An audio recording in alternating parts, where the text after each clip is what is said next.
Pass झालो. घरातले बाहेर शिकवायला पाठवतात, पण माझी इच्छा नाही. काय रे राहुल, काय रे वेदांत, काय रे एवढे अपसेट का? नाही ग, विचारूच नको. का, काय झालं? काय नाही ग, घरातले बाहेर पाठवतात शिकायला, पण माझी इच्छा नाही.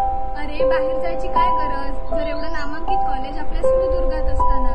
कुठल्या कॉलेजबद्दल बोलतेस? अरे आपलं Yashwantrao Bhosale college of pharmacy. यात काय वेगळं? अरे ह्या कॉलेजमध्ये खूप साऱ्या फॅसिलिटीज आहेत, जसं की spacious classroom, laboratories, library, digital library. हे कॉलेज सिंधुदुर्गातलं एकमेव मुंबई युनिव्हर्सिटी असलेलं कॉलेज आहे. स्नॅक अक्रिडेटेड असणारं सिंधुदुर्गातलं एकमेव कॉलेज आहे. सगळं झालं, पण कॉलेज यायचं काय? अरे कॉलेज लाईफचं तर विचारूच नकोस. आपल्या कॉलेजमध्ये युफोरिया, कल्चरल इव्हेंट्स, स्पोर्ट्स असे विविध इव्हेंट्स घेतले जातात. अरे विचार कसला करतोयस, घेऊन टाक ऍडमिशन. ठीक आहे, आजच जातो.